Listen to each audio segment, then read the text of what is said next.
네, 이 메타버스 스쿨 혁명이 사실은 이제 우리의 그 디지털 문명에 대해서 같이 이야기를 하다 보니까 중독에 대해서 공부를 안 할 수가 없더라고요. 그래서 하다 보니까 제가 요즘에 다시 보기 시작한 게 이 중독의 시대라는 책인데, 여기에서 이 디지털 그 중독에 대해서 너무나 심각하게 이야기가 나왔는데, 중학생 상담이 이렇게 많이 들어와서 개별적으로 상담을 많이 했는데, 이 상담한 것의 80%가량이 아이들 성문제와 연결이 되어져 있다는 걸 알게 됐어요. 아이가 이러한 문제가 있어서 그래서 이런가 보다 생각을 했는데, 이 중독의 시대를 읽으면서 완전히 그 이전에 아이들이 위험하다라는 미디어 리터러시, 이 디지털 리터러시에 관한 책에서도 굉장히 좀 심각한데 라고 생각을 했었는데, 책을 쓸 때도 이번에 이 책을 읽으면서는 내가 상담한 아이들이 아이들 개인의 문제가 아니다. 이건 전 사회적인 문제다라는 것에 제가 딱 눈을 떴어요. 그래서 이게 굉장히 심각한 문제라는 것에 눈을 뜨게 된 거죠. 그래서 지금 사실 바로 지금 다음 책을 무조건 이 중독으로 이제 잡아서 책을 바로 좀 써내야겠다. 지금 왜 심각하냐면 코로나로 인해서 전격적으로 2년 만에 완전히 온라인 스쿨 시스템이 됐단 말이죠. 거기에다가 이제 22년 교육 개정이 완전히 학교에도 그 완전히 기각 인터넷 심는 거 하고, 그리고 또 하나가 뭐냐면은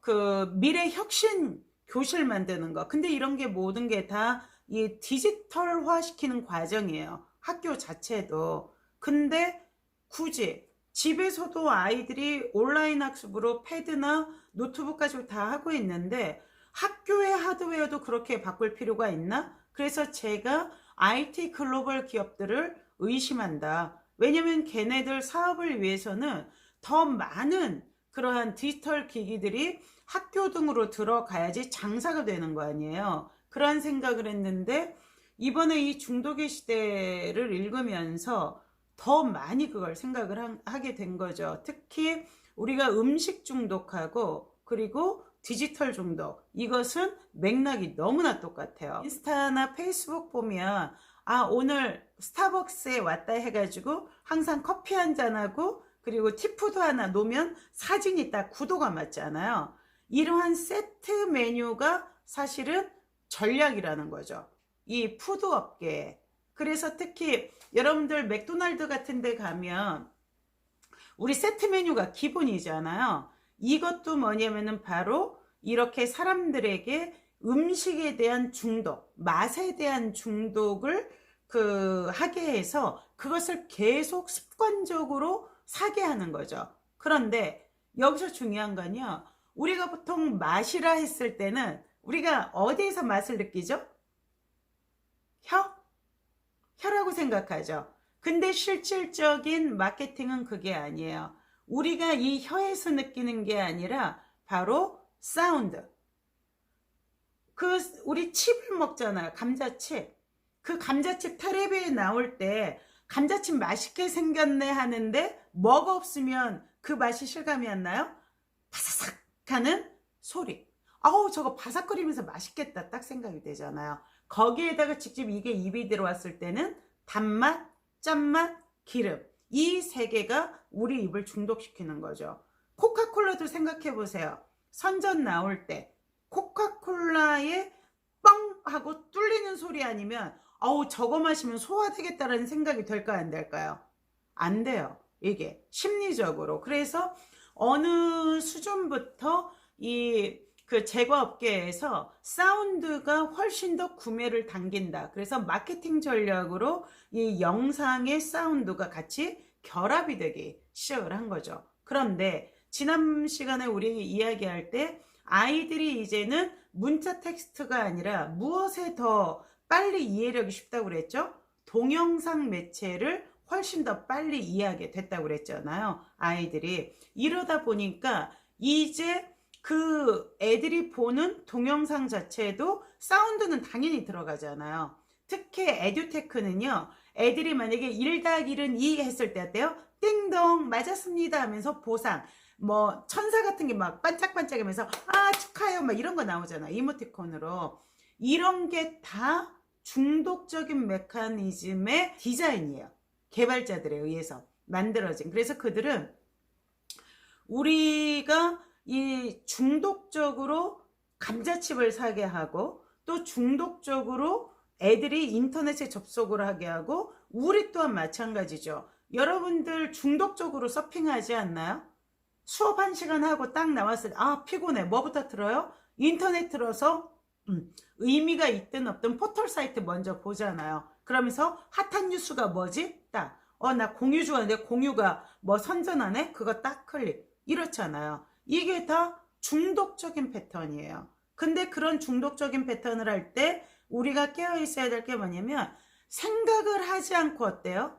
그냥 무의식적으로 키고 무의식적으로 클릭한다는 거죠. 실질적으로 내가 그것을 왜 클릭하는지는 생각이 아예 단절되었죠. 왜냐하면은 이게 지금 이 중독의 시대 책도 보면은요. 지금 이 뒷부분 그러니까 이게 지금 책이 거의 500페이지가량 되는데 참고 문헌의 리스트만 100페이지 정도가 될 정도로 엄청난 그 데이터를 가지고 쓴 책이에요. 그러니까 이 책을 믿을 수밖에 없죠. 우리 모든 시스템이 중독적인 메커니즘으로 조율되었다는 거죠. 그러면 이제는 학교 시스템도 선생님들도 무엇을 주로 많이 이용을 해요?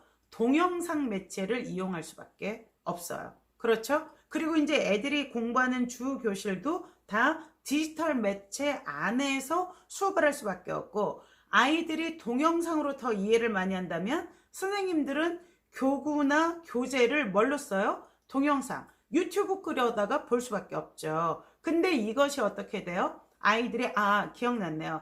인지력을 확 저하시킨다는 거죠.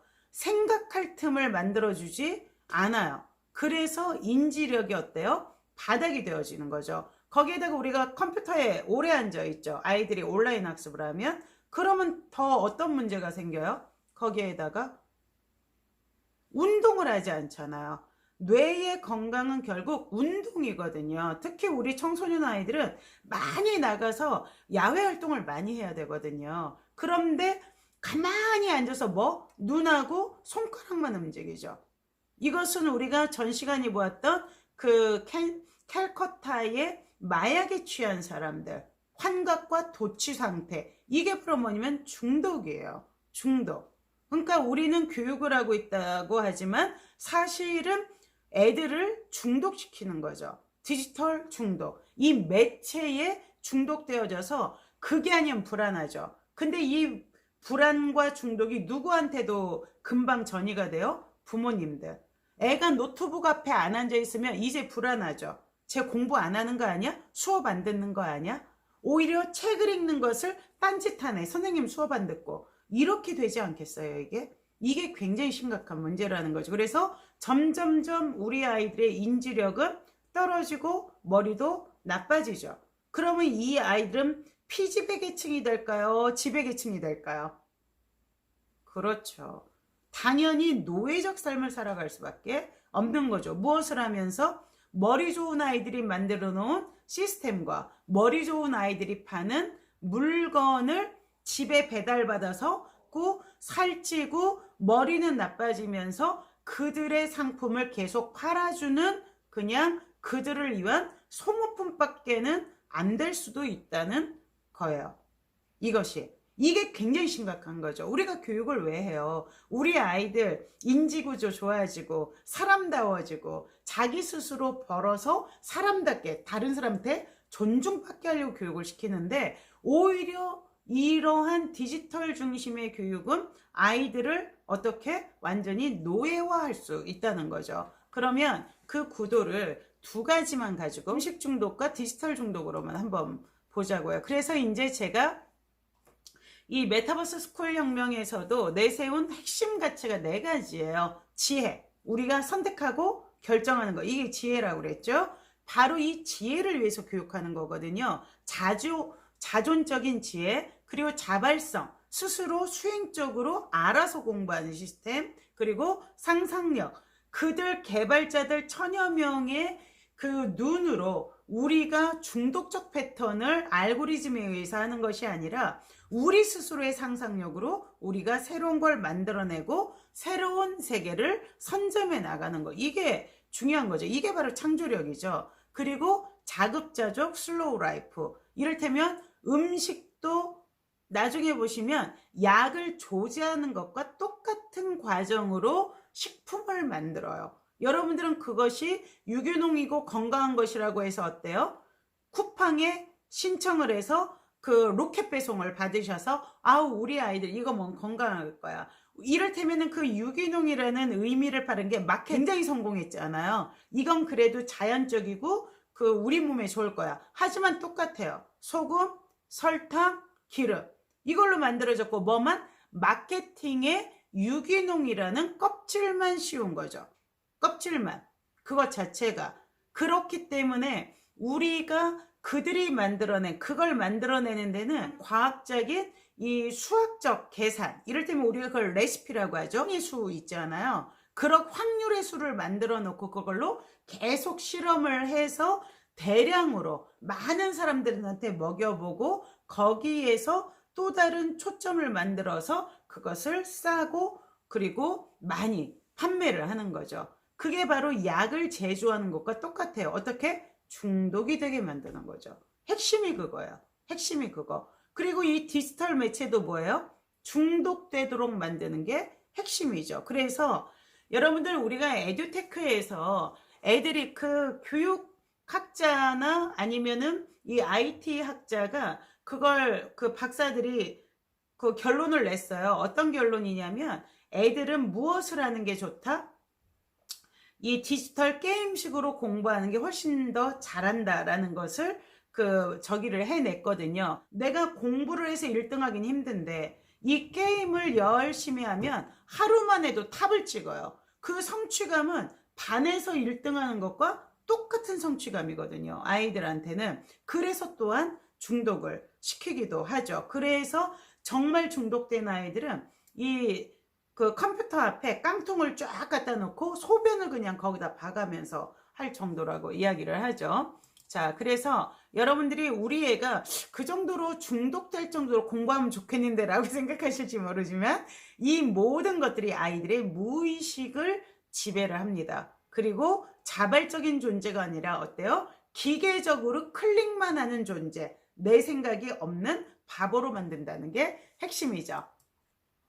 자, 이들 호모 메타버스들, 우리 이제 지금 그 학령기에 청소년 아이들하고 미대녀라고 하는 그 Z세대 아이들, 얘네들이 다 호모 메타버스라고 할 수가 있는데 바로 일탈과 놀이, 그리고 이들의 니즈는 음식과 자유와 관계와 체험이에요. 그런데 이 음식도 조금 전에 말씀드렸듯이 우리 먹방 하잖아요. 먹방. 이것도 이 미디어와 인터넷 중독과 굉장히 긴밀한 관계가 있습니다. 이것 자체도. 그래서 사실 우리가 맛집 검색부터 하는데 이게 정말 해야 될 일인가 다시 생각해야 될 필요가 있는 거죠. 맛있는 음식 많이 먹어서 뭐 해요?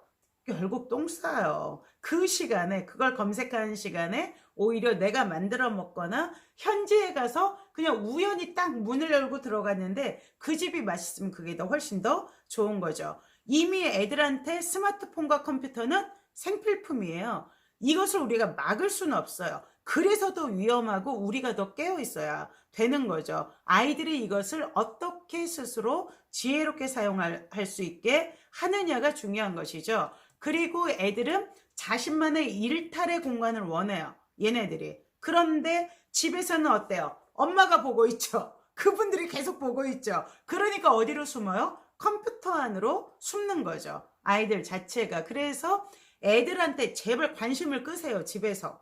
특히 청소년 아이들은 내버려 둬요. 오로지 누구만 본다? 나만 본다. 내 찌질함만 보고 나만 고치면 돼요. 제발 애들한테 신경 끄고 애들이 엄마가 마치 투명인간인 것처럼 없는 것처럼 자유롭게 행동할 수 있도록 그렇게 엄마들을 스스로가 트레이닝을 한번 해보세요. 그러면 아이들이 디지털 안으로만 들어갈 일이 없죠.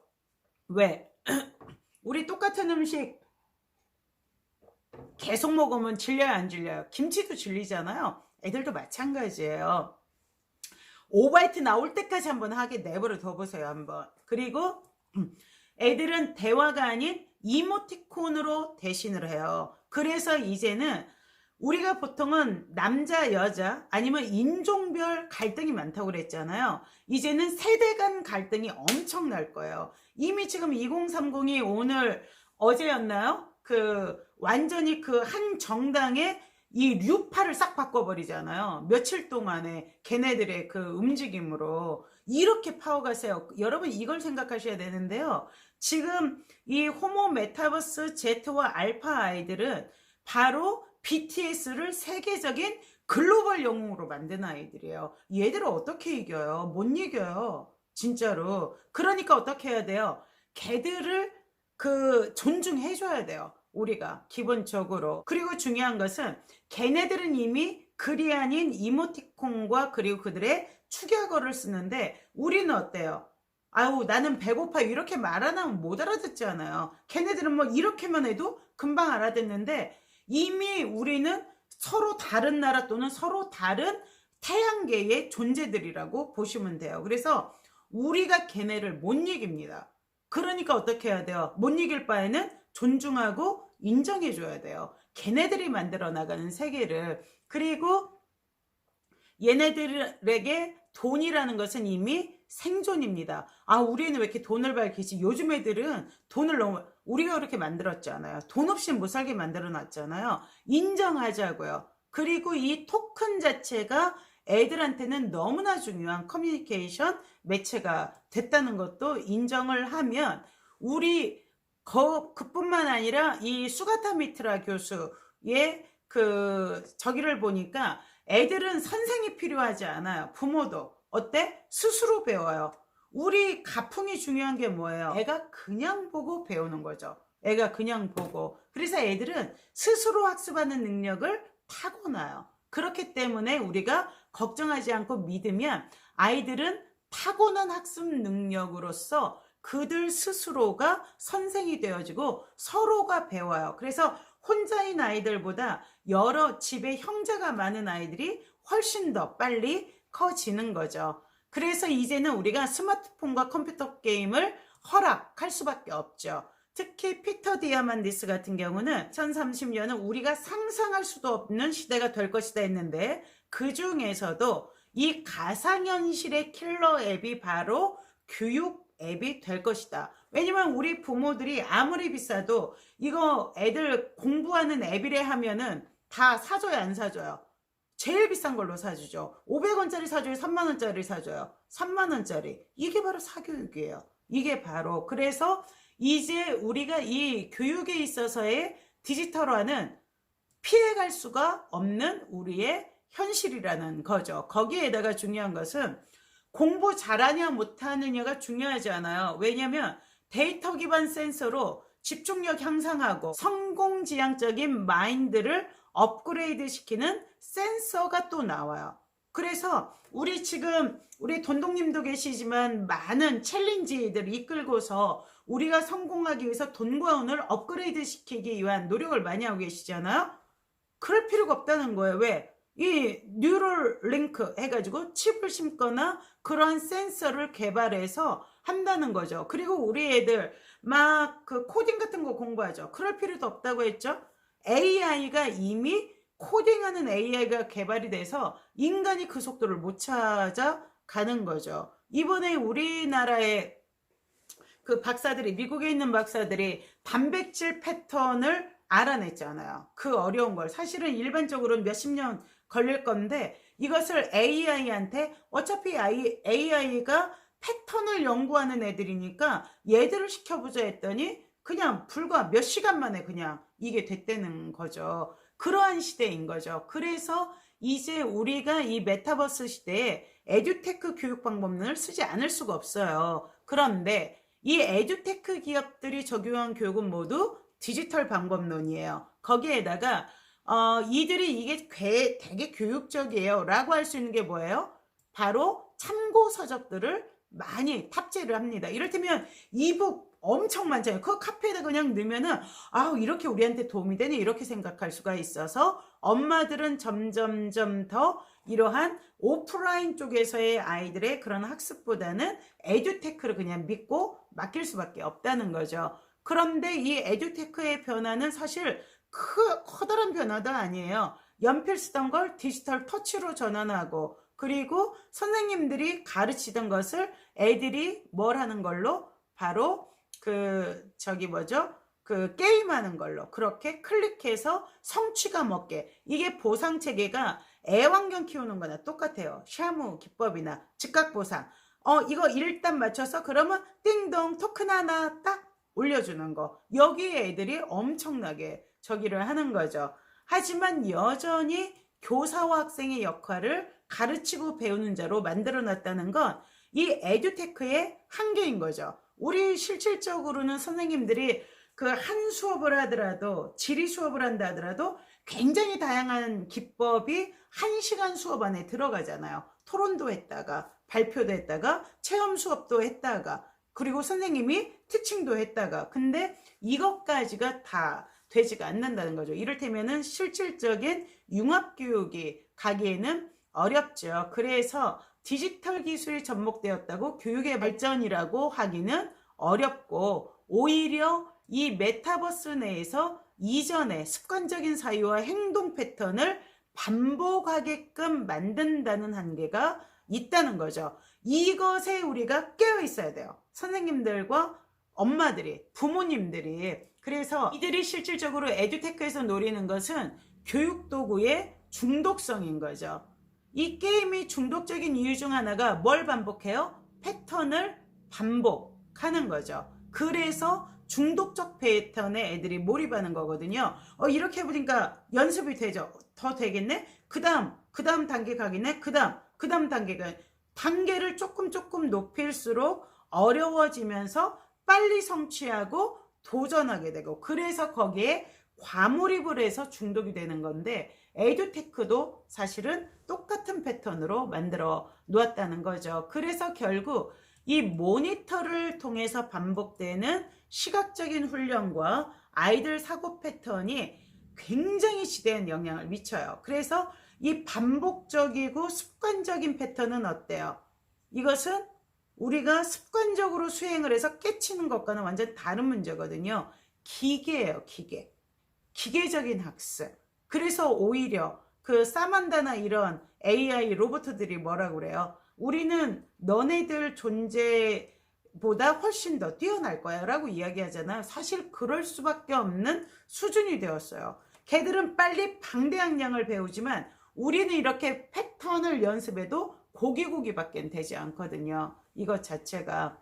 그래서 이 레고 블록이나 마인크래프트의 원리도 네모 블록을 끼워서 맞춘다라는 하나의 패턴이 반복되는 거니까 이것을 우리가 창의 교육이다라고 말하기는 어렵다. 제가 지난 시간에도 말씀을 드렸는데 그러면 왜 사람들이 좋지 않은 행동, 이를테면 우리가 중독적 패턴이죠. 이걸 고집하게 되는가?